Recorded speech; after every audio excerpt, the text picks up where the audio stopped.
ഹരേ രാമ രാമ രാമ ഹരേ ഹരേ ഹരേ കൃഷ്ണ ഹരേ കൃഷ്ണ കൃഷ്ണ കൃഷ്ണ ഹരേ ഹരേ ഹരേ രാമ ഹരേ രാമ രാമ രാമ ഹരേ ഹരേ ഹരേ കൃഷ്ണ കൃഷ്ണ കൃഷ്ണ ഹരേ ഹരേ ഹരേ രാമ ഹരേ രാമ രാമ രാമ ഹരേ കൃഷ്ണ കൃഷ്ണ കൃഷ്ണ ഹരേ ഹരേ ഹരേ രാമ ഹരേ രാമ രാമ രാമ ഹരേ ഹരേ കൃഷ്ണ കൃഷ്ണ കൃഷ്ണ ഹരേ ഹരേ ഹരേ രാമ ഹരേ രാമ രാമ രാമ ഹരേ ഹരേ കൃഷ്ണ കൃഷ്ണ കൃഷ്ണ ഹരേ ഹരേ ഹരേ ഹരേ Krishna live വന്നില്ലേ? ഹരേ കൃഷ്ണ. ഹരേ കൃഷ്ണ ഹരേ രാമ ഹരേ രാമ രാമ ഹരേ ഹരേ ഹരേ കൃഷ്ണ കൃഷ്ണ കൃഷ്ണ ഹരേ ഹരേ ഹരേ രാമ രാമ രാമ ഹരേ ഹരേ ഹരേ കൃഷ്ണ കൃഷ്ണ കൃഷ്ണ ഹരേ ഹരേ ഹരേ രാമ ഹരേ കൃഷ്ണ. ഹരേ ഹരേ കൃഷ്ണ. ഹരേ രാമ രാമ ഒരു Rama minute ഹരേ കേട്ടോ, ഞാൻ ഇത് ഒരു സെക്കൻഡ്. ഹരേ കൃഷ്ണ ഹരേ ഹരേ ഹരേ രാമ രാമ രാമ രാമ ഹരേ ഹരേ ഹരേ കൃഷ്ണ കൃഷ്ണ കൃഷ്ണ ഹരേ ഹരേ ഹരേ രാമ രാമ രാമ ഹരേ ഹരേ കൃഷ്ണ ഹരേ കൃഷ്ണ ചൊല്ലിക്കൊള്ളൂ കേട്ടോ, ഒരു 2 മിനിറ്റ്. ഹരേ കൃഷ്ണ കൃഷ്ണ കൃഷ്ണ കൃഷ്ണ ഹരേ ഹരേ ഹരേ രാമ രാമ രാമ രാമ കൃഷ്ണ കൃഷ്ണ ഹരേ ഹരേ ഹരേ രാമ രാമ രാമ ഹരേ ഹരേ കൃഷ്ണ ഹരേ കൃഷ്ണ ഹരേ രാമ ഹരേ രാമ രാമ രാമ ഹരേ കൃഷ്ണ കൃഷ്ണ കൃഷ്ണ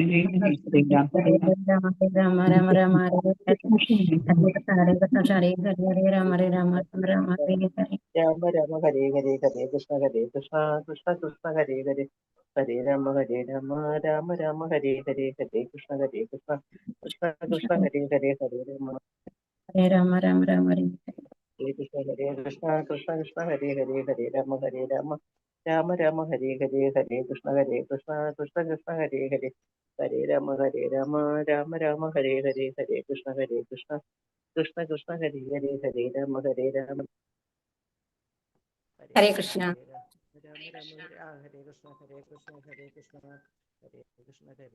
ഓം നമോ ഭഗവതി വാസുദേവായ. ഓം അജ്ഞാനതിമിരാന്ധസ്യ ജ്ഞാനാഞ്ജനശലാക്കയാ ചക്ഷുരുന്മീലിതം യേന തസ്മൈ ശ്രീഗുരവേ നമഃ.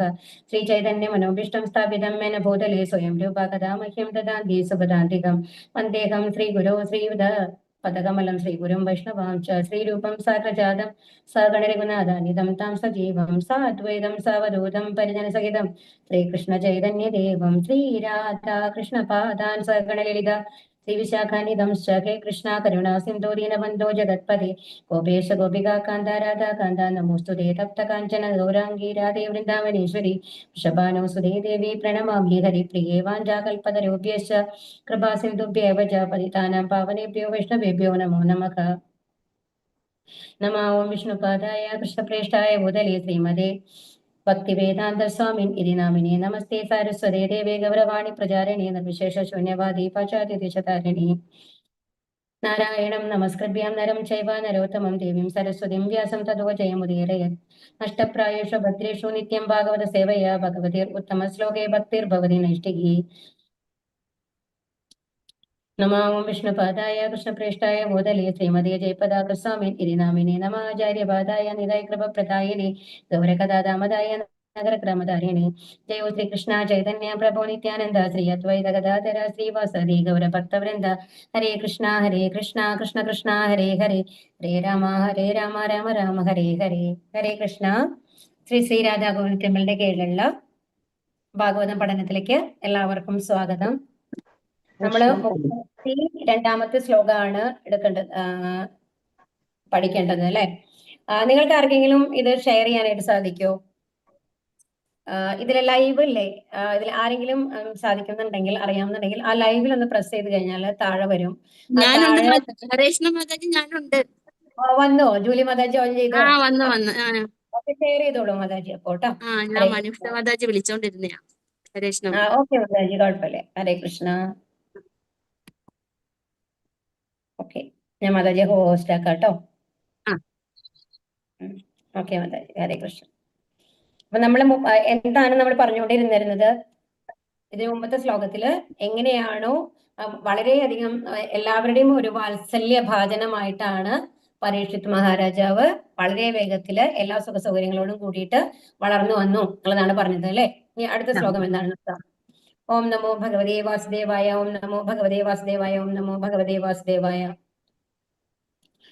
യക്ഷ്യമാണോ അശ്വമേധേന, ചൊല്ലിക്കോളും.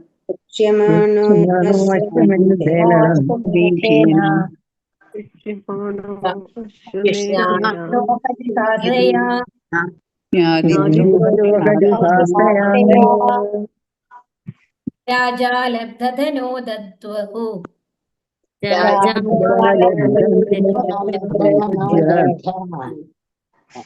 നാന്യത്ര കരദണ്ഡയോഃ,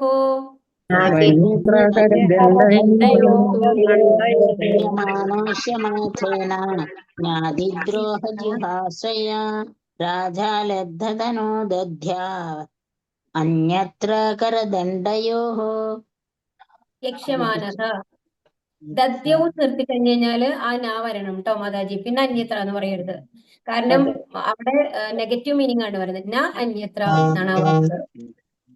യക്ഷ്യമാനഃ അനുഷ്ഠിക്കുവാൻ ആഗ്രഹിച്ച്, അശ്വമേധേന അശ്വമേധ യജ്ഞത്താൽ, ജ്ഞാതിദ്രോഹ ബന്ധുജനങ്ങളുമായി യുദ്ധം ചെയ്തത്, ജഹാസയ സ്വതന്ത്രനാകാനായി, രാജാവ് യുധിഷ്ഠിരൻ, ലബ്ധധനക ധനാർജനത്തിനായി, ദദ്യൗ അതിനെക്കുറിച്ച് ചിന്തിച്ചു, ന അന്യത്ര മറ്റു വിധത്തിൽ അല്ലാതെ, കരദണ്ഡയോഹോ നികുതിയായും പിഴയായും. വിവർത്തനം. പ്രപാദിക്കീജെ. ഈ സമയം ബന്ധുജനങ്ങളുമായി യുദ്ധം ചെയ്തതിനാൽ ഏർപ്പെട്ട പാപത്തിൽ നിന്ന് മുക്തി നേടുവാനായി ഒരു അശ്വമേധ യജ്ഞം നടത്തുന്നതിനെ കുറിച്ച് രാജാവ് യുധിഷ്ഠിരൻ ആലോചിക്കുകയായിരുന്നു. എന്നാൽ പിഴയായും നികുതിയായും ലഭിക്കുന്ന ധനത്തിന് പുറമെ അധിക ധനം ഏതും ഇല്ലാതിരുന്നതിനാൽ ധനം സ്വരൂപിക്കുന്നതിനെ കുറിച്ച് അദ്ദേഹം ഉത്കണ്ഠാകുലനായി തീർന്നു. അറിയാലേ എന്താണ് ഉണ്ടായത്? ഈ യുദ്ധമൊക്കെ ചെയ്തു കഴിഞ്ഞപ്പോ യുധിഷ്ഠിരന്റെ മനസ്സിലെന്തായാലും നമ്മള് 9-ാമത്തെ അധ്യായത്തിൽ പഠിച്ചതാണ്. ഭീഷ്മസ്തുതി പഠിച്ചില്ലേ? ആ സമയത്ത് എന്താ പറഞ്ഞത്? യുധിഷ്ഠിരൻ ഒരുപാട് കാര്യങ്ങൾ കൊണ്ട് വളരെ വിഷമിച്ചിരിക്കുകയായിരുന്നു. ആദ്യത്തെ എന്തായിരുന്നു? തന്റെ സ്വാർത്ഥ താല്പര്യത്തിന് വേണ്ടിയിട്ടാണ് തങ്ങൾക്ക് പാണ്ഡവർക്ക് രാജ്യഭാരം ലഭിക്കാൻ വേണ്ടിയിട്ട് അത്രയും ആൾക്കാരെ നമ്മള് ഒരു യുദ്ധം ചെയ്ത് കൊന്നുകളഞ്ഞു എന്നുള്ളതാണ് ആദ്യത്തെ സങ്കടം ഉണ്ടായിരുന്നത് അല്ലെ. അതിൽ ഒരു ശരിക്കും നമ്മള് ഭഗവത്ഗീത പഠിക്കുമ്പോൾ അർജുനന്റെ ഉള്ളിൽ എന്തായിരുന്നു ആ വിഷമം വന്നത്, അതേ വിഷമങ്ങൾ തന്നെയാണ് യുധിഷ്ഠിരന് യുദ്ധം കഴിയുമ്പോൾ ഉണ്ടാവുന്നത്. അവർ എനിക്ക് വേണ്ടിയിട്ടാണ്, ഞാൻ രാജാവാകുന്നതിന് വേണ്ടിയിട്ടാണ് ഇത്രയും പേര് മരിച്ചത്. എത്ര പേരാണ് മരിച്ചത് ആർക്കെങ്കിലും ഓർമ്മയുണ്ടോ കുരുക്ഷേത്ര യുദ്ധത്തില്? ഹരേ കൃഷ്ണ. 64 കോടി ജനങ്ങളാണ് മരിച്ചതെന്നാണ് പറയുന്നത്. ഒന്ന് ആലോചിച്ച് നോക്കൂ. ഫുൾ ഈ ലോകത്തിലുള്ള ആൾക്കാർ 2 പക്ഷമായിട്ട് നിന്ന് യുദ്ധം ചെയ്തു എന്നുള്ളതാണ്. അപ്പൊ അതില് നമ്മൾക്കറിയാം ഒരു 12 പേരാണ് പാണ്ഡവന്മാരല്ലാണ്ട് സർവൈവ് ആയത്, യുദ്ധം ചെയ്ത ആൾക്കാർ കേട്ടോ. ഇങ്ങനെ സ്ത്രീ ജനങ്ങളല്ല ഉദ്ദേശിക്കുന്നത്. ഒരു യുദ്ധം ചെയ്ത ആൾക്കാർ 2 പേരാണ്. അതിൽ നിന്ന് കൃപാചാര്യരും അങ്ങനത്തെ കുറച്ച് പേരാണ് അതിന് സർവൈവ് ആയിട്ട്, അശ്വത്ഥാമാവ് അങ്ങനെ കുറച്ച് പേരാണ് അതിന് സർവൈവായി വന്നത് എന്നാണ് പറയുന്നത്. പിന്നെ കുറച്ച് പേരെന്നുണ്ട്, ഈ 64 കോടി ആൾക്കാർ മരിച്ചു എന്ന് പറഞ്ഞു. മരിക്കാത്ത കുറെ ആൾക്കാർ ഐഡന്റിഫൈ ചെയ്യാത്ത ആൾക്കാരുണ്ട്, കുറെ ആൾക്കാർ ഓടിപ്പോയ ആൾക്കാരുണ്ട്. കുറച്ച് യുദ്ധം ചെയ്ത് കഴിയുമ്പോൾ പേടി വരുമല്ലോ മരിച്ചു പോകുന്ന, അങ്ങനെ ഓടിപ്പോയ ആൾക്കാരുണ്ട്. അങ്ങനത്തെ ആൾക്കാർ കുറെ പേര് രക്ഷപ്പെട്ടിട്ടുണ്ടാവും. ബാക്കി എല്ലാവരും മരിച്ചു എന്നാണ് പറയുന്നത്. അപ്പൊ അത്രയും പേരാണ് മരിച്ചേക്കണത് അല്ലെ. അപ്പൊ യുധിഷ്ഠിരന് വളരെ സങ്കടമാണ്. അവർ അങ്ങനെ എത്ര വലിയ ഒരു പാപമാണ്, ഈ പാപമൊക്കെ എങ്ങനെയാണ് കഴുകി തീരുക എന്നുള്ളതാണ് യുധിഷ്ഠിരന്റെ ഉള്ളിലത്തെ ആ സങ്കടം. അപ്പൊ അതാണ് ഒരുപാട് സ്ത്രീകൾക്ക് വന്നു കഴിഞ്ഞിട്ട് അവര് സഹോദരന്മാര് മരിച്ചു, ഭർത്താക്കന്മാര് മരിച്ചു, കല്യാണം കഴിയാത്ത ആൾക്കാരാണെന്നുണ്ടെങ്കിലോ അവർക്ക് വന്നു കഴിഞ്ഞിട്ട് അച്ഛനമ്മമാര് മരിച്ചിട്ടുണ്ടാവും അല്ലെ. അങ്ങനെ ഒരുപാട് ആൾക്കാർ ആർക്കും എന്താണ് നോക്കിക്കഴിഞ്ഞു കഴിഞ്ഞാല് 3/4 ആൾക്കാരും ആ രാജ്യത്തിൽ നോക്കിക്കഴിഞ്ഞാല് അനാഥരാണ് എന്നുള്ള അവസ്ഥയിലാണ്. കാരണം എന്താണ്? സ്ത്രീകളും കുട്ടികളും മാത്രമാണ് സർവൈവ് ആയിട്ടുള്ളത്. യുദ്ധം ചെയ്യാൻ പ്രായമായ ആൾക്കാർ മുഴുവൻ യുദ്ധത്തിൽ പങ്കെടുത്ത് മരിച്ചു കഴിഞ്ഞു അല്ലെ. അപ്പൊ ആ ഒരു അവസ്ഥയിലാണ് യുധിഷ്ഠിരൻ ഉള്ളത്. അപ്പൊ യുധിഷ്ഠിരൻ വളരെ സങ്കടത്തോടുകൂടി, ഇതൊക്കെ നമ്മൾക്ക് അറിയുന്ന കാര്യമാണ്. അപ്പൊ ഭഗവാൻ പരമദിവ്യോത്തമ പുരുഷനാണ്. അപ്പൊ പരമദിവ്യോത്തമ പുരുഷനായ ഭഗവാൻ യുധിഷ്ഠിരോട് പറഞ്ഞു, യുധിഷ്ഠിര സങ്കടപ്പെടേണ്ട ആവശ്യമില്ല, ഭഗവാന്റെ ഇച്ഛയ്ക്കനുസരിച്ചാണ് നിങ്ങൾ യുദ്ധം ചെയ്തിട്ടുള്ളത്. അപ്പൊ സ്വധർമ്മം അനുഷ്ഠിക്കുക എന്ന് പറയുന്നത് ഒരു ക്ഷത്രിയന്റെ കർമ്മമാണ്. അതുകൊണ്ട് ഈ മരിച്ച ആൾക്കാരെ കുറിച്ചൊന്നും ദുഃഖിക്കേണ്ട ആവശ്യമില്ല, അവർക്കൊക്കെ മോക്ഷം ലഭിച്ചു കഴിഞ്ഞു, അവര് ഇതിനേക്കാളും നല്ലൊരു അവസ്ഥയിലേക്കാണ് പോയത് എന്നുള്ളതൊക്കെ ഭഗവാൻ പറയുന്നുണ്ട് യുധിഷ്ഠിരന്റെ അടുത്ത്. പക്ഷേ യുധിഷ്ഠിരൻ അത് കൺവിൻസ് ആവുന്നുണ്ടോ? ഇല്ല. അത് എന്തുകൊണ്ടായിരിക്കും? കാരണം ഭഗവാൻ പറഞ്ഞിട്ട് കേൾക്കാത്ത ഒരു കാര്യം ഭീഷ്മദേവര് പറയേണ്ട ആവശ്യമുണ്ടോ? ശരിക്കും പറഞ്ഞാല് ഭീഷ്മദേവര് പറയുമ്പോൾ യുധിഷ്ഠിരൻ മനസ്സിലാവുന്നുണ്ട് എന്നുള്ളത്. അത് എന്തായിരിക്കും കാരണം? ഇതൊക്കെ നമ്മൾ പഠിച്ചു കഴിഞ്ഞ കാര്യങ്ങളാണ്. ഹരേ കൃഷ്ണ. അത് ഭീഷ്മരുടെ മനസ്സിന്റെ ഭാരം കുറയാൻ വേണ്ടിയിട്ട്. ഭീഷ്മർക്ക് വന്നു കഴിഞ്ഞിട്ട് ഇത് പ്രശസ്തി കൊടുക്കാൻ വേണ്ടിയിട്ട്. കാരണം അത്രയും ഒരു ശുദ്ധഭക്തനാണ് അല്ലെ ഭീഷ്മര്. അപ്പൊ നമ്മളിപ്പോ എങ്ങനെയാ അറിയുന്നത്? ഭീഷ്മര് ഉപദേശിച്ചു കഴിഞ്ഞിട്ടാണ് യുധിഷ്ഠിരൻ ഇതിൽ നിന്നല്ല ദുഃഖത്തിൽ നിന്ന് മോചനം ലഭിച്ചത് എന്നല്ലേ നമ്മൾ പഠിക്കുന്നത്. അപ്പൊ നമ്മളിപ്പോ എത്ര കൊല്ലം കഴിഞ്ഞിട്ട്, നമ്മൾ 5000 കൊല്ലങ്ങൾ കഴിഞ്ഞിട്ടാണ് നമ്മൾ ഭാഗവതം പഠിക്കുന്നത്. അപ്പൊ ഇപ്പോഴും നമ്മൾക്ക് ഭീഷ്മസ്തുതി അത്രയും പ്രശസ്താണ് അല്ലെ. ഇത് ഉണ്ടായിരുന്നില്ല. അപ്പോ ഭഗവാൻ പറഞ്ഞു കഴിഞ്ഞിട്ട് യുധിഷ്ഠിരൻ സമാധാനമാവുമായിരുന്നു എന്നുണ്ടെങ്കിൽ ഭീഷ്മസ്തുതി ഉണ്ടാവോ? ഇല്ല. വിഷ്ണു സഹസ്രനാമം ചൊല്ലിയിട്ടുണ്ടാവോ? ഇല്ല. ഇതൊന്നും നമ്മൾ കേട്ടിട്ടുണ്ടാവില്ല അല്ലെ. ഇപ്പൊ നമ്മൾ വേറെ ഒന്ന് ഭാഗവതം വായിക്കാത്ത ആൾക്കാരാണെങ്കിലും റെഗുലർ ആയിട്ട് വിഷ്ണു സഹസ്രനാമം വായിക്കുന്ന ആൾക്കാരല്ലേ നിറയെ പേരുണ്ടാവുക. അതൊക്കെ എവിടെ നിന്ന് വന്നതാണ്? ആ സമയത്ത്, മരിക്കുന്ന സമയത്ത് ഭീഷ്മർ ചൊല്ലുന്നതാണ് ഭഗവാനെ കണ്ടിട്ട്. അപ്പോ ഭഗവാന്റെ പ്ലാൻ ആയിരുന്നു മരണസമയത്ത് ഭീഷ്മർ വന്നു കഴിഞ്ഞിട്ട് ഭഗവാനെ കണ്ടുകൊണ്ട് മരിക്കണം. അതുപോലെ തന്നെ അവരെ ഏറ്റവും പ്രിയപ്പെട്ടവരായിട്ടുള്ള തന്റെ പേരക്കുട്ടികളെ കണ്ടിട്ട് വേണം ഭീഷ്മര് മരിക്കാനായിട്ട് എന്നുള്ളത്. ഇതെല്ലാം ഭഗവാന്റെ പ്ലാൻ ആണ് കേട്ടോ. അപ്പൊ എന്താണ് അപ്പൊ ഭീഷ്മരാണ് യുധിഷ്ഠിരനോട് പറയുന്നത്, ശരി, നിനക്ക് ഒരു പാപവും ഇല്ല. ശരിക്കും പറഞ്ഞു കഴിഞ്ഞാൽ അതൊക്കെ നിന്റെ തോന്നലുകൾ മാത്രമാണ്. ധർമ്മത്തിന് വേണ്ടിയിട്ടാണ് യുദ്ധം ചെയ്തിട്ടുള്ളത്. അപ്പൊ വേണ്ട കാര്യങ്ങൾ തന്നെയാണ് ചെയ്തത്. അതുകൊണ്ട് വിഷമിക്കേണ്ട ആവശ്യമില്ല. എന്നിട്ടും നിന്റെ മനസ്സിൽ അത്രയും സങ്കടം തോന്നുകയാണ്, ഇനിയിപ്പോ അത്രയും പാപം വരും, മറ്റുള്ളവർ ശാപമുണ്ട് ഒക്കെ മനസ്സിൽ തോന്നുകയാണെന്നുണ്ടെങ്കിൽ അതിനുള്ള പരിഹാരമായിട്ട് എന്ത് ചെയ്യണം? അശ്വമേധ യജ്ഞം ചെയ്തോളൂ എന്ന് പറയുകയാണ്. അപ്പൊ ഭീഷ്മരാണ് കേട്ടോ യുധിഷ്ഠിരനോട് പറയുന്നത് അശ്വമേധ യജ്ഞം ചെയ്യാനായിട്ട്. പക്ഷെ എന്താണ്, എല്ലാം യുദ്ധം ഒക്കെ കഴിഞ്ഞപ്പോ ഒരു വരുമാന മാർഗവും എല്ലാം നശിച്ചു കഴിഞ്ഞു അല്ലെ. അപ്പോ പിഴയായും നികുതിയായും ലഭിക്കുന്ന ധനത്തിന് പുറമെ വേറെ ഏത് ധനവും ഇല്ല. അത് ആ രാജ്യത്തിലെ കാര്യങ്ങൾ നടത്താൻ തന്നെ, ദൈനംദിന കാര്യങ്ങൾ നടത്താൻ മാത്രമാണ് ഉതകുന്നത്. അത്രയ്ക്കേ ഉണ്ടായിരുന്നുള്ളൂ. അപ്പൊ ഇനി ഒരു അശ്വമേധ യജ്ഞം നടത്തുക എന്ന് പറഞ്ഞു കഴിഞ്ഞാൽ അത്രയും വലിയ യജ്ഞമാണത്. ആ യജ്ഞം എന്ന് പറഞ്ഞാല് എല്ലാ ആൾക്കാരെയും വിളിച്ചുകൂടി ബ്രാഹ്മണരെയൊക്കെ, അത്രയും ബ്രാഹ്മണരുടെ സാന്നിധ്യത്തിൽ ചെയ്യുന്ന ഒരു യാഗമാണ്. ആ യാഗത്തിന്റെ പ്രത്യേകത എന്താണെന്നുണ്ടെങ്കിൽ അവിടെ വരുന്ന ബ്രാഹ്മണർക്കൊക്കെ ഇഷ്ടം പോലെ ദാനം കൊടുക്കണം എന്നുള്ളതാണ്. കുതിരയായിട്ടോ ധനമായിട്ടോ അല്ലെങ്കിൽ ഭൂമിയായിട്ടോ ഒക്കെ. അതിനൊക്കെയുള്ള പണം ആരുടെ കയ്യിലില്ല? യുധിഷ്ഠിരന്റെ കയ്യിലില്ല. അപ്പൊ എന്ത് ചെയ്യും? ഈ ധനം എങ്ങനെ സ്വരൂപിക്കും എന്നുള്ളതിനെ കുറിച്ച് അദ്ദേഹം ഉത്കണ്ഠാകുലനായി തീർന്നു എന്നാണ് ഇവിടെ പറയുന്നത്. ഭാവാർത്ഥം ചില പ്രപാദിക്ക് ജയ്. ബ്രാഹ്മണർക്ക് രാജ്യത്തിൽ നിന്ന് സഹായമായി ദ്രവ്യം ലഭിക്കാൻ അവകാശം ഉണ്ടായിരുന്നതുപോലെ രാജഭരണാധികാരികൾക്ക് പ്രജകളിൽ നിന്നും പിഴയും നികുതിയും പിരിക്കുവാനുള്ള അവകാശം ഉണ്ടായിരുന്നു. കുരുക്ഷേത്ര യുദ്ധാനന്തരം രാജ്യത്തിന്റെ ഖജനാവ് ശൂന്യമായിരുന്നു. ആകയാൽ നികുതിയായും പിഴയായും ലഭിക്കുന്ന ധനത്തിന് പുറമെ ഉച്ചധനമായി യാതൊന്നുമില്ലായിരുന്നു. അത്തരം ധനം രാജ്യത്തിന് മാത്രമേ പര്യാപ്തമായിരുന്നുള്ളൂ. അധികമായി ധനം അവശേഷിക്കാത്തതിനാൽ അശ്വമേധ യജ്ഞം അനുഷ്ഠിക്കുന്നതിന് വേറെ ഏതെങ്കിലും മാർഗത്തിലൂടെ ധനം സംഭരിക്കുന്നതിനെ കുറിച്ച് ആലോചിച്ച് രാജാവ് ഉത്കണ്ഠാകുലനായിരുന്നു. ഭീഷ്മദേവന്റെ നിർദ്ദേശം അനുസരിച്ചാണ് മഹാരാജാവ് യുധിഷ്ഠിരൻ ഈ യജ്ഞം അനുഷ്ഠിക്കാൻ ആഗ്രഹിച്ചത്. അപ്പൊ ഇനി എങ്ങനെയാണ് ധനം ഉണ്ടാക്കുക എന്നതാണ്. ഹരേ കൃഷ്ണ. എല്ലാവരും ഒന്ന് മ്യൂട്ടിലാവണം കേട്ടോ. അപ്പോ ഭീഷ്മദേവന്റെ ഉപദേശം അനുസരിച്ചാണ് യുധിഷ്ഠിരൻ ഈ യജ്ഞം അനുഷ്ഠിക്കാൻ പോകുന്നത്. അപ്പൊ ഇനി എങ്ങനെയാണ് ധനം സമ്പാദിക്കുന്നത് എന്നുള്ളത് നമ്മൾ അടുത്ത ശ്ലോകത്തിൽ കാണാം കേട്ടോ. ശ്ലോകം 33. ഓം നമോ ഭഗവതേ വാസുദേവായ. തദഭിപ്രേതമാലക്ഷ്യ. ചൊല്ലിക്കോളൂ.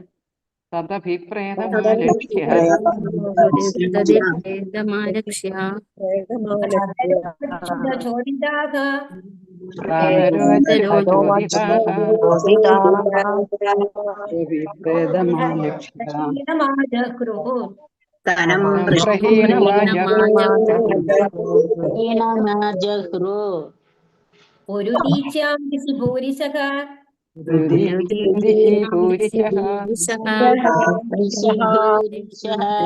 തദഭിപ്രേതമാലക്ഷ്യ ഭ്രാതരുച്യുതചോദിതാഃ ധനം പ്രഹീണമാജുരുദീച്യാം ദിശി ഭൂരിശഃ. ഹരേ കൃഷ്ണ. ഹരേ കൃഷ്ണ. തത് അദ്ദേഹത്തിന്റെ അഭിപ്രേതം മനോവിചാരം ആലക്ഷ്യ മനസ്സിലാക്കിയ ഭ്രാതരക അദ്ദേഹത്തിന്റെ ഭ്രാതാക്കൾ അച്യുത അച്യുതൻ ഭഗവാൻ ശ്രീകൃഷ്ണൻ ചോദിതാക ഉപദേശിക്കപ്പെടുകയാൽ ധനം സമ്പത്ത് പ്രഹീണം ശേഖരിക്കാനായി ആജക്രുഹു നേടിയെടുത്തു ഉദീച്യാം വടക്കേ ദിശയിൽ ഭൂരിശക യഥേഷ്ടം. വിവർത്തനം. ശ്രീല പ്രപാദിക്ക് ജയ്. രാജാവിന്റെ മനോവിചാരം മനസ്സിലാക്കിയ അദ്ദേഹത്തിന്റെ ഭ്രാതാക്കൾ അപ്രമാദഗതിയായ ഭഗവാൻ ശ്രീകൃഷ്ണൻ ഉപദേശിച്ചതുപോലെ വടക്കേ ദിക്കിൽ നിന്നും മരുത്ത രാജാവ് ഉപേക്ഷിച്ചു പോയ യഥേഷ്ടം ധനം സംഭരിച്ചു. അപ്പം ഈ രാജാവിന്റെ മനസ്സിലാക്കിയ ആരൊക്കെ? സഹോദരന്മാരൊക്കെ എങ്ങനെയെങ്കിലും എന്താണ് ജ്യേഷ്ഠന് വേണ്ടിയിട്ട് ധനം സമ്പാദിച്ചു കൊടുക്കണം എന്നുള്ളതില് അവര് ഭഗവാൻ ശ്രീകൃഷ്ണന്റെ അടുത്ത് ഉപദേശത്തിന് ചെന്നു. എന്താ ചെയ്യേണ്ടത്, എവിടെ നിന്നാണ് ഭഗവാൻ എന്ന് പറഞ്ഞ പരമദിവ്യോത്ത പുരുഷനാണ് അല്ലെ, എല്ലാം അറിയുന്നതാണ് ഭഗവാൻ. അപ്പൊ ഭഗവാൻ പറയുകയാണ് വടക്കേ ദിക്കില്, അതായത് ഹിമാലയ പർവ്വതത്തിന്റെ അടുത്ത് മരുത്ത രാജാവ് ഉപേക്ഷിച്ചു. ഇവരെ മുമ്പത്തെ അവര് മുൻഗാമിയായിട്ടുള്ള രാജാവാണ് കേട്ടോ മരുത്ത രാജാവ് എന്ന് പറയുന്നത്. വളരെ പ്രശസ്തനായിട്ടുള്ള രാജാവായിരുന്നു. അദ്ദേഹം ഉപേക്ഷിച്ചു പോയ ധനുണ്ട്, അത് സംഭരിക്കാം എന്ന് പറഞ്ഞു കൊടുക്കുകയാണ് ആര്? ശ്രീകൃഷ്ണ ഭഗവാൻ. ഭാവാർത്ഥം. ശ്രീല പ്രപാദിക്ക് ജയ്. മഹാരാജാവ് മരുത്തൻ ലോക മഹാചക്രവർത്തിമാരിൽ ഒരാൾ.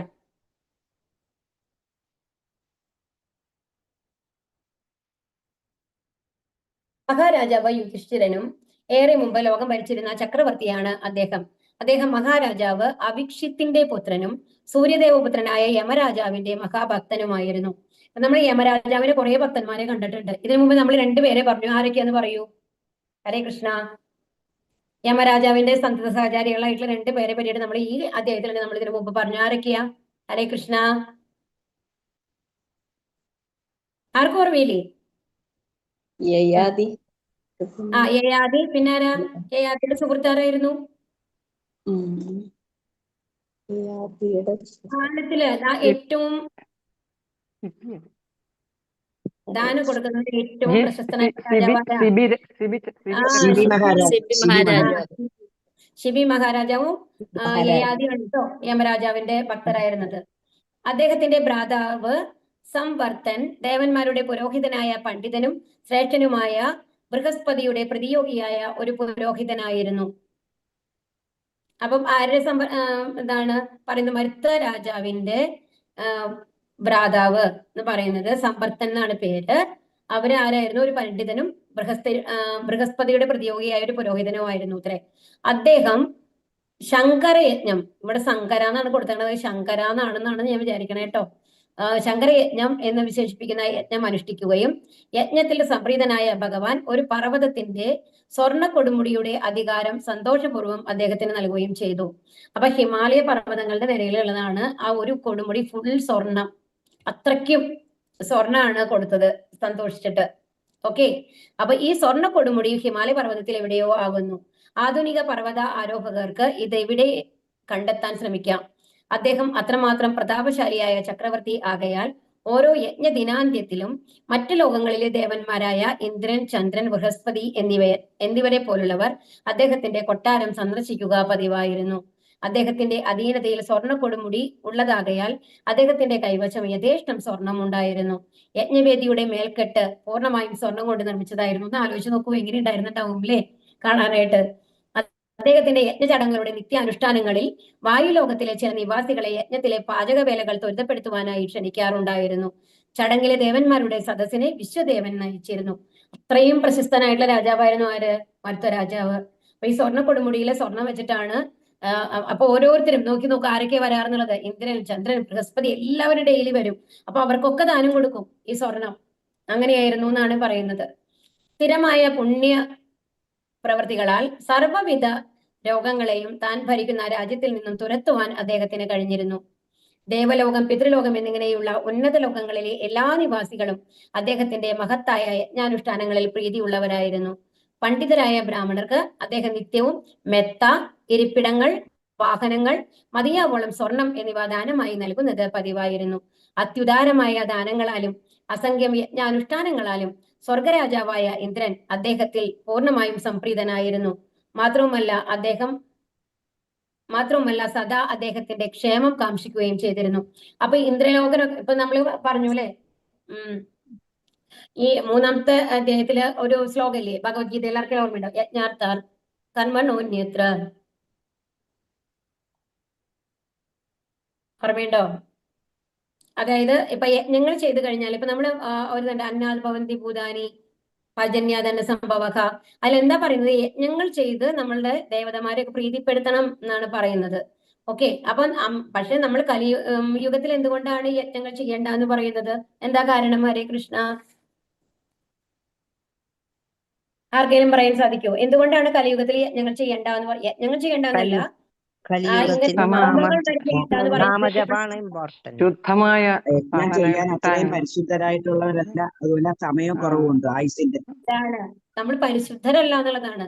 ആൻഡ് അതുപോലെ തന്നെ യജ്ഞങ്ങൾ അനുഷ്ഠിക്കുമ്പോൾ ആ മന്ത്രങ്ങൾ വന്നിട്ട് അത്രയും അർത്ഥം മനസ്സിലാക്കി പൂർണ്ണതയോട് കൂടിയിട്ട് ചൊല്ലണം എന്നുള്ളതാണ്. ഇപ്പം അതുകൊണ്ടാണല്ലോ നമ്മൾക്ക് ഹരേകൃഷ്ണ മന്ത്രം ഹരേ രാമ എന്നുള്ളതാണ് നമ്മൾ ആദ്യം ചൊല്ലാറ്. ആ മന്ത്രത്തിനെ തന്നെ നമ്മൾക്ക് മാറ്റി ഹരേകൃഷ്ണ എന്ന് തന്നത് എന്തുകൊണ്ടാണ്? ഏത് സമയത്തും നമ്മൾക്ക് ജപിക്കാം, അശുദ്ധി ഉണ്ടാവണമെന്നില്ല. കാരണം നമ്മുടെ മനസ്സൊരിക്കലും ശുദ്ധമായിട്ടുള്ള മനസ്സുള്ള ആൾക്കാരല്ല കലിയുഗത്തിലുള്ള ആൾക്കാര്. കാരണം എന്താ? കലിയുഗത്തിലുള്ള ആൾക്കാർക്ക് അസുരനും ദേവവും ആ 2 ഗുണങ്ങളും ഒരാളിൽ തന്നെ ഉണ്ടെന്നാണ് പറയുന്നത്. അതിനു മുമ്പുള്ള യുഗങ്ങളിലൊക്കെ വേറെ വേറെ മരിയായിരുന്നു അല്ലെ? മരുത് എന്തായിരുന്നു? 2 ലോകങ്ങളിലായിരുന്നു ഉണ്ടായിരുന്നത്. സത്യയുഗത്തിലൊക്കെ എന്ന് പറഞ്ഞു കഴിഞ്ഞാൽ ഒരു ലോകം ഇതെന്ന് പറഞ്ഞാൽ മറ്റേത് അസുരന്റെ ലോകം, അങ്ങനെ അത് വേറെ വേറെ ലോകങ്ങളായിരുന്നു, അങ്ങനെയായിരുന്നു. അത് കഴിഞ്ഞു കഴിഞ്ഞപ്പോഴോ, ത്രേതായുഗത്തിൽ വന്നപ്പോഴോ 2 രാജ്യങ്ങൾ എന്നുള്ള ലെവലിലായി അല്ലെ? പിന്നെ അത് കഴിഞ്ഞു അടുത്തത് വന്നു കഴിഞ്ഞിട്ട് ദ്വാപരയുഗത്തിൽ എത്തിയപ്പോഴോ 2 ഫാമിലി എന്നുള്ള ലെവലിലേക്ക്. അത് വേറെ ഒരേ രാജ്യത്തിൽ തന്നെ വേറെ അടുത്തടുത്ത വീടുകൾ നോക്കി കഴിഞ്ഞാൽ 2 ഗുണങ്ങളുള്ള ആൾക്കാരാവും, അങ്ങനെയായി. പക്ഷെ കലിയുഗത്തിൽ നമ്മൾ പറയുന്നത് ഇതേ ഗുണങ്ങൾ നമ്മുടെ ഉള്ളിൽ തന്നെ അസുര ഗുണമുണ്ട്, നമ്മുടെ ഗുണത്തിൽ തന്നെ സത്വഗുണമുണ്ട് എന്നുള്ള മാതിരിയാണ് പറയുന്നത്. അപ്പൊ ഒരിക്കലും ഒരു പൂർണ്ണമായിട്ടും പരിശുദ്ധമായിട്ടുള്ള ഒരു മനസ്സോട് കൂടിയിട്ട് മന്ത്രം ചൊല്ലാൻ സാധിക്കുന്ന അത്രയും യോഗ്യതയുള്ള ആൾക്കാര് ഈ കലിയുഗത്തിൽ ഇല്ല എന്നാണ് പറയുന്നത്. അതുകൊണ്ട് തന്നെ കലിയുഗത്തില് മിക്കവാറും ആൾക്കാർ ശൂദ്രരുടെ ലെവലിലാണുള്ളത് എന്നാണ് പറയുക. അതുകൊണ്ടാണ് ഈ യജ്ഞാനുഷ്ഠാനങ്ങൾ ചെയ്യണ്ട എന്ന് പറയുന്നത്. അപ്പൊ ഇവിടെ ആ സമയത്ത് എന്താണ്, മരുത്തന്റെ ആ യജ്ഞത്തില് സ്വർഗരാജാവായിട്ടുള്ള ഇന്ദ്രനും എല്ലാവരും വളരെ സംതൃപ്തരായിരുന്നു. കാരണം എല്ലാ ദിവസവും ദാനങ്ങളൊക്കെ കൊടുക്കുന്നുണ്ടല്ലോ ഇന്ദ്രൻ വരുമ്പോഴൊക്കെ. അതുകൊണ്ട് തന്നെ അവിടെ എല്ലാം സമ്പൽ സമൃദ്ധിയായിരിക്കും. ദേവതമാരൊക്കെ പ്രീതിപ്പെട്ട് കഴിഞ്ഞാൽ എന്താ ഉണ്ടാവുക?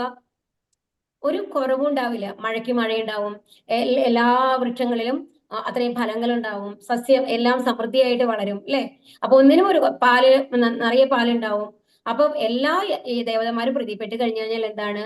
ആ ലോകം, ആ രാജ്യം എന്ന് പറയുന്നത് സമ്പൽ സമൃദ്ധമായിരിക്കും എന്നുള്ളതാണ്. ഇനി അതുകൊണ്ട് ഇപ്പൊ കണ്ടു, ഇന്ദ്രൻ അദ്ദേഹത്തിന് നന്നായി വരണം, മരുത്ത രാജാവ് നന്നായി വരണം എന്ന് ആഗ്രഹിച്ചിരുന്നു എന്നാണ് പറയുന്നത്. ക്ഷേമം കാക്ഷിക്കുക എന്നല്ലേ പറയുന്നത്. പുണ്യപ്രവർത്തനങ്ങളാൽ അദ്ദേഹം ജീവിതത്തിൽ ഉടനീളം തന്റെ യൗവനം നിലനിർത്തുകയും 1000 വർഷങ്ങൾ സംതൃപ്തരായ പ്രജകളാലും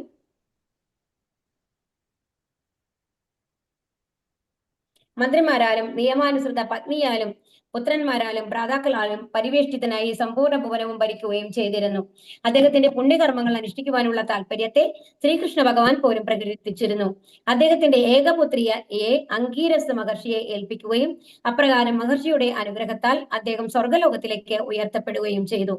അദ്ദേഹം തന്റെ യജ്ഞങ്ങളുടെ പൗരോഹിത്യം പണ്ഡിതനായ ബൃഹസ്പതിക്ക്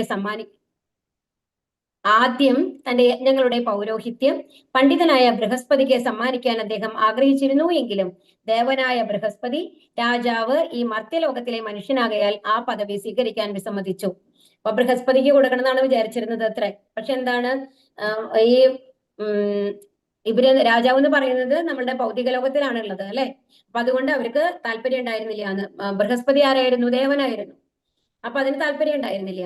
ഇതിൽ അത്യന്തം വ്യസനിച്ച് അദ്ദേഹം നാരദ മുനിയുടെ ഉപദേശപ്രകാരം സംവർത്തനെ ആ പദവിയിൽ അവരോധിക്കുകയും അദ്ദേഹത്തിന്റെ ദൗത്യത്തിൽ വിജയിക്കുകയും ചെയ്തു. അപ്പൊ നമ്മള് ഈ യാഗങ്ങളൊക്കെ നടത്തുമ്പോൾ അതിന്റെ പൗരോഹിത്യം എന്ന് പറയുന്ന യജ്ഞങ്ങൾക്ക് ഇപ്പൊ ഓർമ്മയുണ്ടോ? എന്താണ്, ഭഗവാൻ കൃഷ്ണനെ അതുമാതിരി പൂജിച്ച് ഇരുത്തി അല്ലെ? ആ ഒരു ഇതിലെ യജ്ഞത്തില്. അപ്പോഴാണ് ശിശുപാലന് ദേഷ്യം വന്നിട്ട് ശിശുപാലന്റെ വധം നടക്കുന്നത്. അപ്പൊ അതുപോലെ അങ്ങനെ ഒരു പൗരോഹിത്യം വഹിക്കാൻ വേണ്ടിയിട്ട് അത്രയും എന്താണ് ശ്രേഷ്ഠനായിട്ടുള്ള ഒരാളെ, യോഗ്യനായിട്ടുള്ള ഒരാളെയാണ് ഇപ്പോഴും ഇരുത്തുക. അപ്പം ആ പദവി ആർക്കാണ് കൊടുത്തത്? സംവർത്തൻ, അവരെ ഭ്രാതാവാണെന്ന് പറഞ്ഞില്ലേ, അവരെയാണ് ആ പദവിയിൽ അവരോധിക്കുന്നത്. അപ്പൊ ഇത് ആരുടെ ഉപദേശം അനുസരിച്ചാണ്? നാരദ. എപ്പോഴും നോക്കിക്കഴിഞ്ഞു കഴിഞ്ഞാല് ഒരു നാരദമുനിയുടെ ഇല്ലാത്ത ഏത് കഥകളും നമുക്ക് ഭാഗവതത്തിൽ കാണാൻ പറ്റില്ല അല്ലെ? എപ്പോഴും ഏതെങ്കിലും തരത്തില് ഭഗവാനുമായിട്ട് ബന്ധപ്പെടുത്തുന്ന രീതിയിൽ എപ്പോഴും ആരാണ് ഉണ്ടാവുക? നാരദനാണ് ഉണ്ടാവുക. സവിശേഷമായ ഒരു യജ്ഞത്തിന്റെ വിജയം പൂർണ്ണമായും അതിന് നേതൃത്വം വഹിക്കുന്ന പുരോഹിതനെ ആശ്രയിച്ചാണ് ഇരിക്കുന്നത്. ഈ യുഗത്തിൽ ബ്രാഹ്മണരെന്ന് പറയപ്പെടുന്നവരുടെ ഇടയിൽ പണ്ഡിതരായ പുരോഹിതർ അല്ലാത്തതിനാൽ എല്ലാവിധ യജ്ഞങ്ങളും വിലക്കപ്പെട്ടിരിക്കുന്നു. ഇപ്പൊ കണ്ടോ, പണ്ഡിതന്മാരായിരിക്കണം, അതായത് എല്ലാം പൂർണ്ണമായും ഗ്രഹിച്ച ആൾക്കാരായിരിക്കണം. അങ്ങനത്തെ അത്രയ്ക്കും അറിവുള്ള ആൾക്കാർ ഇപ്പൊ ഇല്ലാത്തത് കൊണ്ടാണ് യജ്ഞങ്ങൾ ചെയ്യരുത് എന്ന് പറയുന്നത്. കാരണം ഇപ്പോഴുള്ള ബ്രാഹ്മണർ എന്ന് പറയുന്നവർ ബ്രാഹ്മണരുടെ സന്തതികൾ ആയതിനാൽ മാത്രം തങ്ങൾ ബ്രാഹ്മണരാണെന്ന തെറ്റായ ധാരണ വച്ചു പുലർത്തുന്നവരാണ്. അതായത് ഒരു ബ്രാഹ്മണന്റെ മകനായി ജനിച്ചത് കൊണ്ട് ഒരിക്കലും ബ്രാഹ്മണ ക്വാളിറ്റി ലഭിക്കണം എന്നില്ല എന്നുള്ളതാണ് ഇവിടെ പറയുന്നത്. നമ്മൾക്ക് ദ്രോണാചാര്യരെ അറിയാം അല്ലെ? അശ്വത്ഥമാവന ക്വാളിറ്റി ഉണ്ടായിരുന്നില്ല, എന്നാൽ അവർക്ക് ബ്രാഹ്മണന്റെ യോഗ്യതകളില്ല. അപ്പൊ ഒരു ബ്രാഹ്മണൻ എന്ന് പറയുന്നത് തന്റെ യോഗ്യതകൾ കൊണ്ട് ബ്രാഹ്മണനാവണം എന്നുള്ളതാണ് പറയുന്നത്, ജന്മം കൊണ്ടല്ല. അതുകൊണ്ട് ഈ കലിയുഗത്തിൽ ഒരേ ഒരു യജ്ഞം മാത്രമാണ് അനുശാസിക്കപ്പെട്ടിട്ടുള്ളത്. ശ്രീ ചൈതന്യ മഹാപ്രഭു തുടങ്ങി വെച്ചതുപോലെ സങ്കീർത്തന യജ്ഞമാണത്. അപ്പൊ എന്താണ് നമ്മൾ ചൊല്ലേണ്ടത്? ഹരേ കൃഷ്ണ കൃഷ്ണ കൃഷ്ണ ഹരേ ഹരേ, ഹരേ രാമ രാമ രാമ ഹരേ ഹരേ എന്നുള്ളത് ചൊല്ലണം എന്നാണ് പറയുന്നത്. ഈ ശ്ലോകം 34. ഓം നമോ ഭഗവതേ വാസുദേവായ. തേന സംപ്രദ സംഭാരോ. ചൊല്ലിക്കോളും.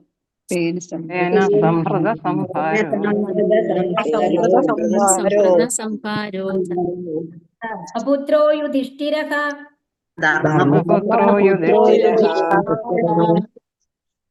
വാജിമേധൈസ്ത്രിഭിർഭീതോ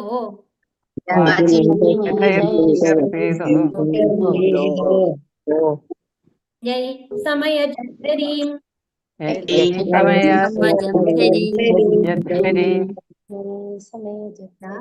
സേന അസമ്പത്താൽ സമ്പ്രദ സംഭരിച്ചു, സംഭാരക അവശ്യ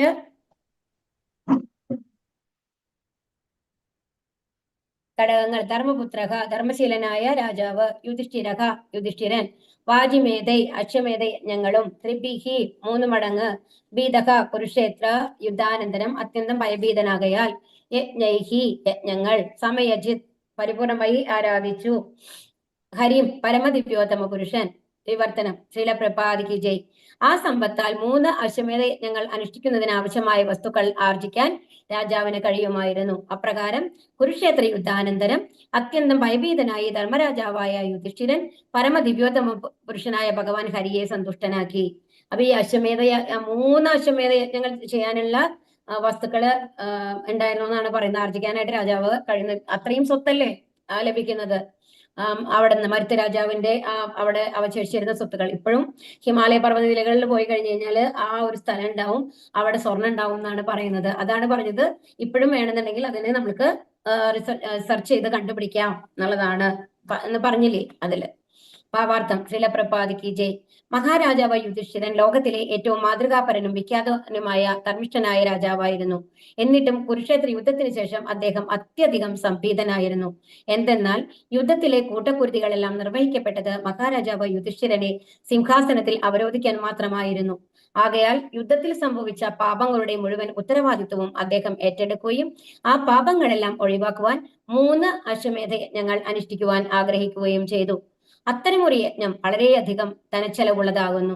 മഹാരാജാവ് യുധിഷ്ഠിരന് പോലും യജ്ഞാനുഷ്ഠാന ആവശ്യമായ സ്വർണ്ണ കുംഭാരത്തിനായി മഹാരാജാവ് മരുത്തനും അദ്ദേഹം സ്വർണം ദാനമായി നൽകിയ ബ്രാഹ്മണരും ഉപേക്ഷിച്ചു പോയ ധനം ശേഖരിക്കേണ്ടതായി വന്നു.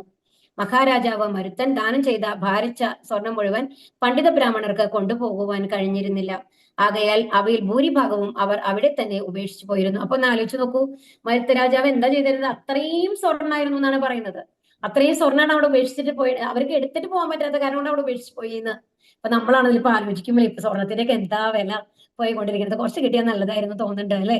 അപ്പൊ അത്രയും സ്വർണമാണ് അവർ ഉപേക്ഷിച്ച് പോയിരുന്നത് എന്നാണ് പറയുന്നത്. അപ്പൊ ആ സ്വർണങ്ങളാണ് ഇവര് ഉപയോഗിച്ചത്? യുധിഷ്ഠിര മഹാരാജാവ് ഉപയോഗിച്ചത്. മരുത്ത മഹാരാജാവാകട്ടെ ദാനമായി നൽകിയ ആ സ്വർണ്ണ കൂമ്പാരങ്ങൾ വീണ്ടും ശേഖരിച്ചിരുന്നില്ല. അതായത് ഒരു തവണ ഉപേക്ഷിച്ച് കഴിഞ്ഞാൽ പിന്നെ ഒരിക്കലും അവിടെ ഉപേക്ഷിച്ച് പോയതാണെന്നുണ്ടെങ്കിലും രണ്ടാമത് സ്വീകരിച്ചിരുന്നില്ല എന്ന്. അതായത് എവിടെ കിടക്കണമെന്ന് വെച്ചാൽ അവിടെ ഉപേക്ഷിച്ച് പോയെന്ന് വെച്ചാൽ അവിടെ കിടക്കും എന്നാണ് പറയുന്നത്. അപ്പൊ അതിനു പുറമെ യജ്ഞത്തിനായി ഉപയോഗിച്ചിരുന്ന സ്വർണ്ണത്തളികകളും പാത്രങ്ങളും എല്ലാം പാഴ്ക്കൂടങ്ങളിൽ നിക്ഷേപിച്ചിരുന്നു. മഹാരാജാവ് യുധിഷ്ഠിരൻ തന്റെ ഉദ്ദിഷ്ട കാര്യത്തിനായി ശേഖരിക്കുന്നത് വരെ ആ സ്വർണ്ണ കുമ്പാരങ്ങളെല്ലാം ദീർഘകാലം ആരും ഉടമസ്ഥത അവകാശപ്പെടാത്ത വസ്തുവായി കിടന്നിരുന്നു. അവകാശികളായി ആരും ഇല്ലാത്ത വസ്തുക്കളുടെ അവകാശി രാജാവായതിനാൽ ശ്രീകൃഷ്ണ ഭഗവാൻ മഹാരാജാവ് യുധിഷ്ഠിരന്റെ ഭ്രാതാക്കളോട് അവ ശേഖരിക്കാനായി ഉപദേശിച്ചു. ഏറ്റവും വിസ്മയകരമായ വസ്തുത എന്തെന്നാൽ രാജ്യത്തിലെ പ്രജകൾ ആരും തന്നെ അവകാശികൾ ഇല്ലാതിരുന്ന സ്വർണം വ്യാവസായിക ആവശ്യത്തിനോ മറ്റേതെങ്കിലും ആവശ്യത്തിനായോ എടുത്തിരുന്നില്ല എന്നതാണ്. നമ്മൾ ഏറ്റവും പഠിക്കേണ്ട പാടാണ് ശരിക്കും അല്ലെ. ശരിക്കും ഭാഗവതം പഠിക്കണം എന്ന് പറയുന്നത് കൊണ്ടാണ്. അന്നത്തെ ആൾക്കാർ എങ്ങനെയായിരുന്നു? തന്റേതല്ലാത്ത ഒരു വസ്തുവിൽ പോലും കൈ തൊട്ടിരുന്നില്ല എന്നുള്ളതാണ് മനസ്സിലാക്കേണ്ടത്. ഇപ്പൊ നമ്മുടെ ഇതിൽ തന്നെ നമ്മൾ നടന്നു പോവാണ്, ഒരു ചെയിൻ പൊട്ടി കിടക്കണു, അത് കഴിയുമ്പോൾ നമ്മൾക്ക് എന്തായാലും ടെംപ്റ്റേഷൻ വരും. അത് അവിടെ തന്നെ കിടന്നോട്ടെ എന്ന് പറഞ്ഞിട്ട് പോവില്ലല്ലോ, നമ്മൾ എന്ത് ചെയ്യും? എടുക്കും അല്ലെ. എന്തായാലും എടുക്കാനുള്ള ടെംപ്റ്റേഷൻ ആർക്കും അറിയില്ലല്ലോ. ഇപ്പൊ അവിടെ കിടന്നു കഴിഞ്ഞാൽ ഞാൻ അല്ലെങ്കിൽ വേറെ ആൾ എടുക്കും എന്നുള്ള ലെവലിൽ നമ്മൾ എടുക്കുകയാണ് ചെയ്യുക പൊതുവെ അല്ലെ. പക്ഷെ ഇവിടെ നോക്കൂ, അത്രയും കുമ്പാരമായിട്ട് സ്വർണം കിടന്നിട്ട് പോലും ഒരാൾ പോലും അതിന് കൈവച്ചിട്ടില്ല എന്നാണ് പറയുന്നത്. വ്യാവസായിക ആവശ്യങ്ങൾക്കോ മറ്റേതെങ്കിലും ആവശ്യത്തിനായിട്ടോ എടുത്തിരുന്നില്ല എന്നുള്ളതാണ്. ഇതിൽ നിന്നും പ്രജകൾ സർവ്വവിധ ജീവിത ആവശ്യങ്ങളിലും പൂർണ്ണ തൃപ്തരായിരുന്നു എന്നും അതുകൊണ്ട് തന്നെ ഇന്ദ്രിയ ആസ്വാദനത്തെ ഉദ്ദേശിച്ചുകൊണ്ടുള്ള അനാവശ്യമായ ഉത്പാദന വ്യവസായങ്ങൾ സ്വീകരിക്കുന്നതിനോട് യാതൊരു പ്രതിപത്തിയും ഉള്ളവരായിരുന്നില്ലെന്ന് മനസ്സിലാക്കാം. അപ്പൊ ഇതിൽ നിന്ന് ഈ രണ്ട് കാര്യങ്ങളാണ് നമ്മൾ മനസ്സിലാക്കുന്നത്. എന്തുകൊണ്ടാണ് എന്തുകൊണ്ടാണ് ഒരു സാധനം വേണമെന്ന് തോന്നണേ? നമ്മളുടെ ആവശ്യങ്ങൾ നടത്താൻ വേണ്ടിയിട്ടാണ് അല്ലെ. അപ്പൊ നമ്മളുടെ ആവശ്യങ്ങളൊക്കെ അല്ലാതെ തന്നെ വളരെ സന്തോഷമായിട്ട് നടക്കുകയാണെന്നുണ്ടെങ്കിൽ അങ്ങനത്തെ കാര്യങ്ങളോട് നമ്മൾക്ക് ആവശ്യം വരുമോ? ഇല്ല അല്ലേ. നമ്മളുടെ കയ്യിൽ ഇഷ്ടത്തിലുള്ള സാധനങ്ങളോട് നമ്മൾക്ക് ഒരിക്കലും ആഗ്രഹം ഉണ്ടാവില്ല. നമ്മൾക്ക് വീണ്ടും നമ്മൾക്ക് എന്തെങ്കിലും സാധിക്കണം, നമ്മളുടെ കയ്യിൽ പൈസ ഇല്ല എന്നുള്ളത് വരുമ്പോഴാണ്. എനിക്ക് 5 ലക്ഷത്തിന്റെ ഒരു കാർ വാങ്ങണം എന്ന് ആഗ്രഹിക്കണം ഞാൻ വിചാരിച്ചോളൂ. എന്റെ അടുത്ത് കാറില്ല എന്ന് വിചാരിക്കണം. എന്റെ കയ്യിൽ 15 ലക്ഷം ഉണ്ടെന്നുണ്ടെങ്കിൽ ഞാൻ വേറൊരാളുടെ കയ്യിൽ നിന്ന് പൈസ വേണമെന്ന് ആഗ്രഹിക്കുകയില്ല. എന്റെ കയ്യിൽ പൈസയുണ്ട്, ആ പൈസ കൊണ്ട് നമുക്ക് വാങ്ങാവുന്ന ആഗ്രഹങ്ങളാണ് നമുക്കുള്ളൂ. അപ്പൊ നമ്മളുടെ കയ്യിൽ എന്തുണ്ടോ അതിനനുസരിച്ചുള്ള ആഗ്രഹങ്ങളാണ് നമ്മുടെ. എന്നാൽ എനിക്കൊരു 20 ലക്ഷത്തിന് കാർ വേണം, എന്റെ കയ്യിൽ 10 ലക്ഷം എന്നുണ്ടെങ്കിലോ ആ 10 ലക്ഷം എങ്ങനെയെങ്കിലും സമ്പാദിക്കണം എന്നുള്ള ആഗ്രഹം നമ്മുടെ ഉള്ളിൽ ഉണ്ടാകും അല്ലെ. അപ്പൊ അങ്ങനെ വരുമ്പോഴാണ് മറ്റുള്ളവരുടെ വസ്തുക്കളിലേക്ക് നമ്മൾക്ക് ആഗ്രഹം വരുന്നത്. അത് നേടിയെടുക്കണം എന്നുള്ള ആഗ്രഹം വരുന്നത്. എന്നാൽ നമ്മൾക്ക് ആവശ്യമുള്ള നമ്മളുടെ ആഗ്രഹങ്ങൾക്ക് അനുസരിച്ചുള്ള എല്ലാ കാര്യങ്ങളും സാധിക്കാനുള്ള എന്താണ് സമ്പത്ത് നമ്മുടെ കയ്യിലുണ്ടെങ്കിലോ നമ്മൾ വേറൊരാളുടെ അടുത്തേക്ക് നോക്കും കൂടിയില്ല അല്ലെ. അപ്പൊ അങ്ങനെ ഓരോ പ്രജകളും സംതൃപ്തരായിരുന്നു എന്നാണ് പറയുന്നത്. അവർക്ക് വേറൊരാളുടെ ഒരു സാധനം ആവശ്യം ഉണ്ടായിരുന്നില്ല, കാരണം അവരുടെ കാര്യങ്ങളൊക്കെ നടന്നിരുന്നു. രണ്ടാമത്തെ കാര്യം എന്താ വെച്ച് കഴിഞ്ഞാല് അവർക്ക് അമിതമായ ഭൗതിക ആഗ്രഹങ്ങൾ ഉണ്ടായിരുന്നില്ല എന്നുള്ളതാണ് രണ്ടാമത്തെ കാര്യം. ഇപ്പൊ നമ്മളുടെ കയ്യിൽ ഇപ്പോ 100 കോടി സ്വത്തുണ്ടെങ്കിലും നമ്മൾ എന്താ വിചാരിക്കുക, അതിനെ 200 കോടി എങ്ങനെ ആക്കാം എന്നുള്ളതാണ് നോക്കുക. നമ്മൾക്ക് വേണോ വേണ്ടെന്നുള്ളതല്ല അവിടെ ക്വസ്റ്റ്യൻ. നമുക്ക് ഇപ്പോ 100 കോടിയാണ് ഉള്ളത്, അതിനെ 200 കോടി ഇങ്ങനെ ആക്കണം എന്നുള്ളതാണ്. അതെന്ന് പറയുന്നത് അമിതമായ ആഗ്രഹങ്ങളാണ്. അന്നത്തെ കാലത്തുള്ള ആളുകള് ദൈവഭക്തന്മാരായിരുന്നത് കൊണ്ട് അമിതമായ ആഗ്രഹങ്ങൾ അവർക്ക് ഉണ്ടായിരുന്നില്ല. അവർക്ക് സ്വന്തം ജീവിതത്തിൽ അവർ തൃപ്തരായിരുന്നു എന്നുള്ളതാണ്. അതുകൊണ്ട് തന്നെ അവരുടെ സ്വത്തുക്കളോടോ മറ്റുള്ളവരുടെ സാധനങ്ങളോടോ ഒന്നും അവർക്ക് താല്പര്യം ഉണ്ടായിരുന്നില്ല. അപ്പൊ യജ്ഞാനുഷ്ഠാനത്തിന് വേണ്ടിയും പരമദിവ്യത്വ പുരുഷനായ ഹരിയെ തൃപ്തിപ്പെടുത്തുന്നതിന് വേണ്ടി മാത്രമാണ് മഹാരാജാവ് യുധിഷ്ഠിരനും സ്വർണ്ണകുമ്പാരം ശേഖരിക്കുവാൻ നിയോഗിച്ചത്. അല്ലാതെ രാജഭണ്ഡാരത്തിൽ സൂക്ഷിക്കാനായി അവ ശേഖരിക്കുവാനുള്ള ഒരു താല്പര്യവും അദ്ദേഹത്തിനില്ലായിരുന്നു. അപ്പൊ യുധിഷ്ഠിരം എന്താണ്, ആ യജ്ഞത്തിന് വേണ്ടി മാത്രമാണ് ആ സ്വർണം ഉപയോഗിച്ചത്. അല്ലാണ്ട് ആ രാജ്യത്തിലെ ദൈനംദിന കാര്യങ്ങൾ നടത്താൻ വേണ്ടിയിട്ടൊന്നും ആ സ്വർണം ഉപയോഗിച്ചിരുന്നില്ല എന്നുള്ളതാണ്. അതിനുവേണ്ടി ശേഖരിച്ചുമില്ല എന്നുള്ളതാണ് നമുക്ക് മനസ്സിലാക്കേണ്ടത്. അപ്പൊ ഇതിൽ നിന്ന് എന്താ നമ്മൾ മനസ്സിലാക്കേണ്ടത്? നമ്മളുടെ ആവശ്യത്തിനുള്ള വസ്തുവകകൾ മാത്രമാണ് നമ്മൾ സംഭരിച്ചു വെക്കാൻ പാടുള്ളൂ. നമ്മൾക്ക് എത്രത്തോളം വേണം അത് നമ്മൾ ആദ്യം തന്നെ ആ ഒരു ലിമിറ്റ് നമ്മൾക്ക് അറിയണം. ഓവറായിട്ടുള്ള ആഗ്രഹങ്ങൾ വന്നു കഴിഞ്ഞു കഴിഞ്ഞാൽ അതിന് ഒരിക്കലും ഒരു സാച്ചുറേഷൻ ഇല്ല. അതിന് മേലെ പോണം എന്നുള്ളത് മാത്രമേ ഉള്ളൂ. അങ്ങനെ ജീവിക്കുന്ന ഒരു വ്യക്തി എന്ത് സാധനം കിട്ടിക്കഴിഞ്ഞാലും സംതൃപ്തനാകാൻ പോകുന്നില്ല ഈ ലൈഫിൽ എന്നുള്ളതാണ്. അപ്പൊ നമ്മൾക്ക് ഉള്ളതിൽ വെച്ച് സംതൃപ്തിപ്പെടാൻ നമ്മൾ എപ്പോ പഠിക്കണോ അപ്പോഴാണ് നമ്മളൊരു ഭക്തി എന്നുള്ള ലെവലിലേക്ക് നമ്മൾക്ക് വരാനായിട്ട് സാധിക്കുള്ളൂ. അതുപോലെ തന്നെ നേരെ തിരിച്ചുമാണ്, നമ്മൾക്ക് ഭക്തി വന്ന് തുടങ്ങി കഴിഞ്ഞു കഴിഞ്ഞാൽ ഈ സാധനങ്ങളോട് ഒരു വിരക്തി നമ്മൾക്ക് തനിയെ വരാനായിട്ട് തുടങ്ങുകയും ചെയ്യും. രണ്ട് പരസ്പര പൂരകങ്ങളാണ് ഈ പറയുന്നത്. അപ്പൊ ഈ ഭാഗവതം നമ്മളെ എന്താ പഠിപ്പിക്കുന്നത്? നമ്മൾക്ക് വേണ്ടത് ഭഗവാൻ തരും, അതിനനുസരിച്ച് നമ്മൾ ജീവിക്കുക, ഭഗവാനിൽ എത്താനായിട്ട് ശ്രമിക്കുക എന്നുള്ളതാണ്. ഹരേ കൃഷ്ണ. പഞ്ചാകൽപതരുഭ്യശ്ച കൃപാസിന്ധുഭ്യവ ച പതിതാനാം പാവനേഭ്യോ വൈഷ്ണവേഭ്യോ നമോ നമഃ. അനന്തകോടി വൈഷ്ണവവൃന്ദ കീ ജയ്, പ്രഭുപാദ് കീ ജയ്, ഗുരു മഹാരാജ് കീ ജയ്, ഗൗരി പ്രേമാനന്ദേ ഹരി ഹരി ബോൾ. ഹരേ കൃഷ്ണ. നാളെ കാണാട്ടോ. ശ്രീകൃഷ്ണ. നാളെ കാണാം മാതാജി. ഹരേ ഹരേ കൃഷ്ണ. കൃഷ്ണ. പ്രണാമം മാതാജി. ഹരേ കൃഷ്ണ മാതാജി. എല്ലാവരും പങ്കെടുക്കില്ലേ? ഹരേ കൃഷ്ണ. ഹരേ കൃഷ്ണ. എല്ലാവരും പങ്കെടുക്കൂട്ടോ. അത് എത്ര നന്നായിട്ടുണ്ട്. ഇന്നലെ 230 ഉണ്ടായിരുന്നു മാതാജി മംഗളാരതിയില്. ഹരേ കൃഷ്ണ. ഇന്നലെ ആ മംഗള